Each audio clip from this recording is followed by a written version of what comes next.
Communications equipment like this could connect tomorrow's home with the world through electronics. In the 21st century, what will it mean if we choose to communicate rather than commute? Will cities become obsolete? Will a home be a school as well? This reporter visited a mock-up of a room conceived by Philco Ford and designed by Paul McCobb.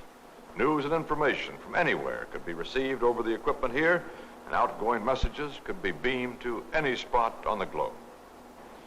Now, with this console, we might be connected to a worldwide library system to get text or pictures from any book of any age. You could telephone with this telephone to a library somewhere in the world, and then simple push of the button, and there, information about the past or the future. Now, this room is also a school. Every subject from astrophysics to English might be taught to the children of the 21st century at home. What if I want to know the flight plan for a 21st century trip to Mars? Well, this console can show it to me. And if I want a permanent copy of it, I just ask the machine. And it comes off right there.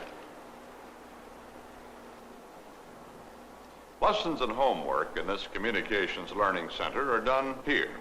The teacher is a computer. Daily charts plot a student's progress in each of his courses. This typewriter can be used to ask or answer questions. Pre-programmed lessons appear on this screen. To answer, I touch the screen with this electronic pointer. Find out I'm wrong, just like high school.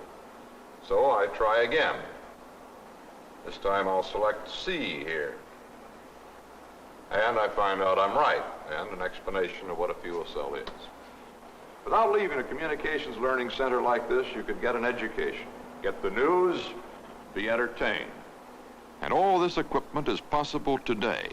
There is one major problem. How will we send and receive this new flood of information? When we communicate, waves of varying frequencies carry our messages. The higher the frequency, the more message information a wave can carry. Thousands of frequencies make up our communications network.